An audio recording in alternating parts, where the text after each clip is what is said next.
Bom dia, segundo ano. Então, galera, hoje nós vamos falar aí sobre o cenário pós-Guerra Fria. Nós falamos aí na aula anterior sobre todo, né, o contexto da Guerra Fria, sobre o que levou ao fim do bloco soviético, e hoje nós vamos discutir a nova ordem mundial. E o que seria a nova ordem mundial? A Guerra Fria, ela marcou aí um cenário bipolarizado, né, da União Soviética e dos Estados Unidos.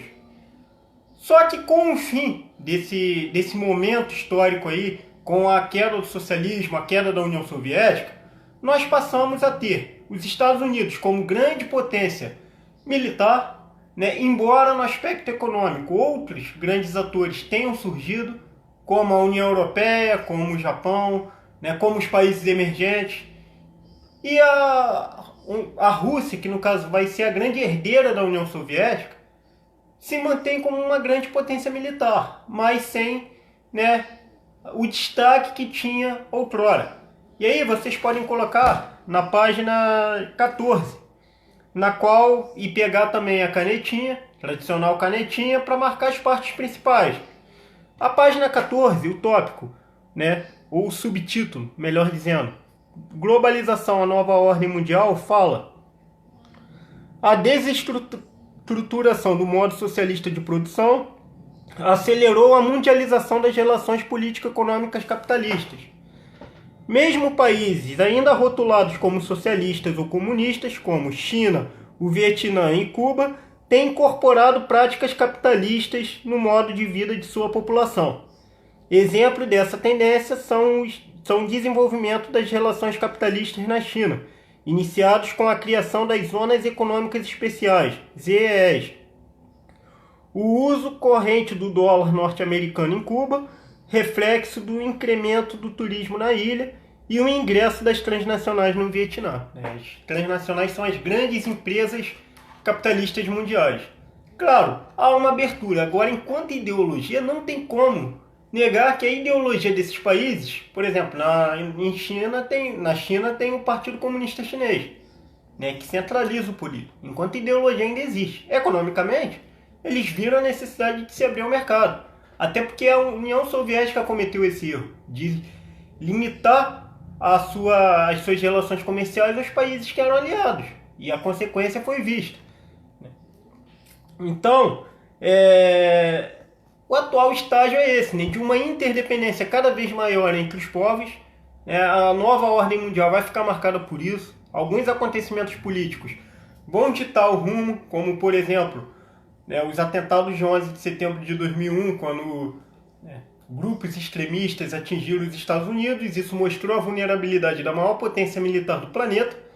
E aí vai gerar uma série de implicações políticas, como as guerras do Afeganistão e do Iraque, né? E aí, continuando, vocês podem marcar esse primeiro trecho que eu li, valeu? E aqui fala: no atual estágio do sistema capitalista, as empresas transnacionais que já operavam em diversos países do mundo capitalista durante a Guerra Fria conseguiram uma vantagem muito grande e passaram a constituir os principais agentes da globalização, concentrando em suas mãos cada vez mais riquezas. De acordo com a revista americana Fortune, 1/3 de todo o comércio internacional se refere às trocas entre as diversas unidades das 100 maiores corporações transnacionais. Em 2012, segundo a revista, as 10 maiores empresas do mundo faturaram mais de 3 trilhões e meio de dólares ao ano, montante superior ao PIB de muitos países. Então, olha o poder que essas corporações ganham nesse novo cenário aí, né, pós anos 90 e anos 2000. Muitas empresas têm mais poder que certos países. Eu vou dar um exemplo aqui. A FIFA e o COI, né, que aí é a Federação Internacional de Futebol, e o Comitê Olímpico Internacional, eles atuam de certa forma como empresa.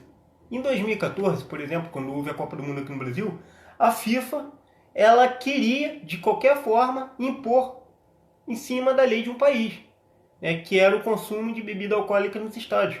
Então, olha só como que uma empresa multinacional ela sobrepôs às leis de um determinado país. Então, e assim acontece com muitas outras. Eu dei um exemplo, mas, por exemplo, uma montadora de veículos que chega em uma cidade vai determinar algumas regras do jogo ali. E aí cabe à cidade aceitar ou perder para uma cidade vizinha. Então, hoje as corporações transnacionais elas exercem esse papel também de agentes do espaço geográfico, não só como os estados. E aí há um questionamento sobre a autonomia do Estado. E aí gera outro debate, que é a questão dos liberais contra os keynesianos. E aqui tem o consenso de Washington, onde foi definida aí as leis, as medidas neoliberais. Nós vamos ler o quadrinho e vocês podem marcar também. Esse quadrinho roxo aqui, certo? Vocês podem ir marcando aí. O consenso de Washington é uma expressão cunhada pelo economista John Williamson ao se referir às ideias neoliberais, que deveriam ser implementadas pelos países subdesenvolvidos ou em desenvolvimento. Refere-se a um conjunto de ideias que tomou forma a consolidação a partir de reuniões entre representantes de organismos internacionais e do governo norte-americano em Washington, capital dos Estados Unidos.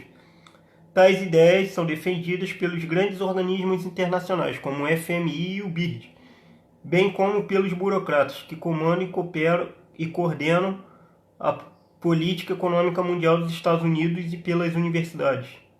Washington é também o termo usado pelo autor para se expressar esse complexo político, econômico e intelectual. Então, assim, nos anos 90 vai ser muito comum a adoção de medidas neoliberais, porque antes existiu o liberalismo clássico, com a crise de 29 o keynesianismo ganhou força, e a partir dos anos 80 o neoliberalismo, e aí o liberalismo com ideias reformadas volta à tona. E nos anos 90 nós vamos ter uma onda de privatizações em massa, principalmente nos países em desenvolvimento. Então, essas medidas são criticadas por alguns estudiosos, elogiadas por outros, e aí é uma questão de opinião pessoal, que não cabe um debate aqui no caso, e essas medidas foram ganhando cada vez mais importância a partir desse consenso de Washington, como é chamado aí por esse estudioso. Então, hoje em dia, não tem como contestar a supremacia dos Estados Unidos enquanto superpotência. Embora, claro, ele divida esse protagonismo com outras nações. Os Estados Unidos, o principal país capitalista, são intransigentes na defesa de seus interesses em rodadas internacionais de negociação. Muitas vezes essa liderança manifesta desprezo pelo papel de outras nações, uma atitude em política externa conhecida como unilateralismo. Unilateralismo é quando o país ele toma uma determinada decisão sem consultar outros. Os Estados Unidos são muito criticados por isso, inclusive a guerra do Iraque foi marcada por isso, porque Estados Unidos e Inglaterra votaram a favor da invasão na ONU e França, China e Rússia votaram contra, mas não adiantou de nada, eles invadiram. Então, muitas das vezes os interesses de determinados países, especialmente os Estados Unidos, se sobrepõem a isso. Aí outra coisa assim, muito importante falar, a formação de blocos supranacionais. Pelo mundo nós temos diversos blocos. A União Europeia é o caso mais emblemático, porque envolve aí também uma moeda única. Eles foram se integrando aos poucos, e aqui nós temos a cronologia, temos um mapinha aqui que mostra o desenrolar da União Europeia, de 1952 até 2007, quando novos países foram admitidos aí na União Europeia. E aqui nós temos a cronologia. Eu peço que vocês marquem o quadrinho roxo da página 17 e essa cronologia aqui é muito importante. Níveis de integração de um bloco supranacional. Zona de livre comércio decorre da redução e eliminação das taxas alfandegárias sobre as mercadorias trocadas entre os países membros. União aduaneira resulta da adoção de uma mesma regulamentação para o comércio dos países do bloco com outras nações, mediante a adoção de uma tarifa externa comum, a TEC. Mercado comum forma-se quando, além do livre comércio, é estabelecida a livre circulação de pessoas, capitais e serviços. União política, econômica e monetária. O estágio mais complexo e avançado de um bloco supranacional é atingido quando os países membros adotam a mesma política econômica, além de moeda única. Isso já foi debatido aqui no Mercosul, tá, galera? Só que, assim, há uma resistência, porque, por exemplo, a nossa moeda é mais valiosa do que de países vizinhos aqui. Então, hoje, um brasileiro tem um poder de compra imenso nos países vizinhos, né, pela nossa moeda ser mais valorizada em relação a deles. Isso não seria vantajoso. Então, ao mesmo tempo que se cogitam, outras correntes são totalmente contra. Na Europa deu certo. Por exemplo, com o euro lá, você não vai ter diferença nenhuma. Embora alguns países não tenham adotado essa moeda. O caso mais emblemático foi a Inglaterra, que continuou com a Libra. Agora eles estão saindo do bloco lá. E aqui, basicamente, nós somos uma mistura de mercado comum e união aduaneira. É o Mercosul. Porque embora se chame mercado comum do Sul, e aí dá para pessoas circularem, só tem que ir em alguns países apresentar carteira de vacinação, mas há essa tarifa externa comum. Então, o que um país ele ali em acordo com outros determina como preço é o que vai ser seguido pelos outros países, né? Quando há um acordo, ninguém pode furar esse acordo aí de vender um determinado produto para parceiros comerciais fora do bloco ao mesmo preço. E a zona de livre comércio, os Estados Unidos até quiseram criar a ALCA, só que seria a área de livre comércio das Américas. Só que a ALCA é o seguinte: você não paga tarifas alfandegárias, né, não paga taxas para o seu produto entrar no país, mas também pessoas não podem circular. E aí é o caso lá do NAFTA. Os produtos americanos e canadenses entram livremente nos Estados Unidos, no México. Só que a indústria mexicana não é tão competitiva quanto a americana. E isso não é vantajoso para a indústria nacional. Caracteriza-se como um problema, porque é uma competição desigual. Então, há muitos questionamentos em torno do NAFTA. Claro, os produtos americanos são bem mais baratos no México do que aqui, por conta justamente da ausência de tarifas. Mas a nível de indústria nacional não é nem um pouco vantajoso.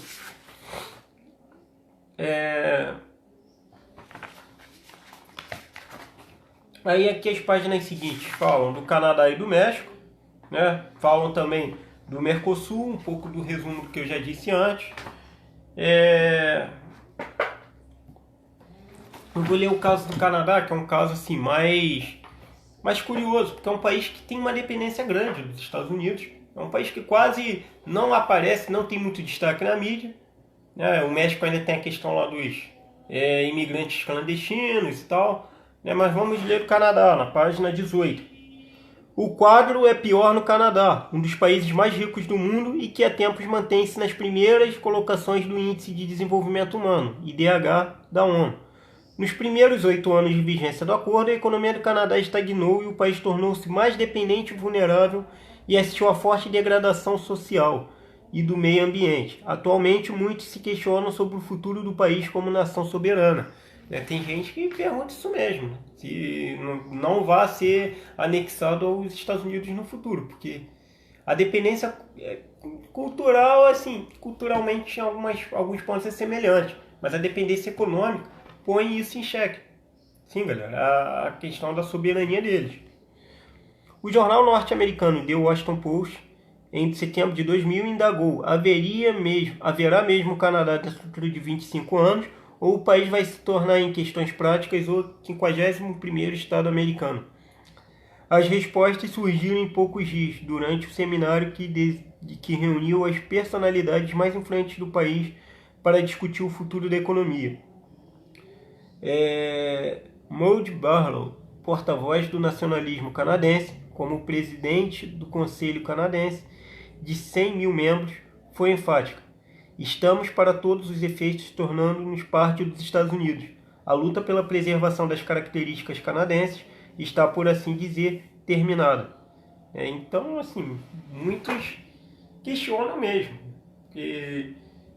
Por exemplo, eu vou só citar um aspecto cultural. Algumas equipes, né, alguns esportes do Canadá são atrelados a ligas americanas, como por exemplo o hóquei no gelo, a própria NBA, me foge a memória agora, mas em muitos esportes americanos, o futebol americano também, há uma junção de equipes desses dois países. E aí por que eu falo a questão do esporte? Porque já envolve uma dimensão cultural também, né?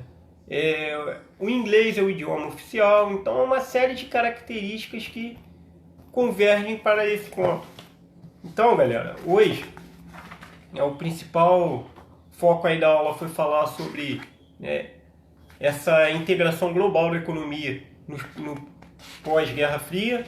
Valeu? Peço que vocês façam os exercícios que serão pedidos lá na página. E na próxima aula estamos aí para falar sobre o terceiro módulo do G7, que fala Economia Mundial 3. Valeu, galera, um abraço, se cuide.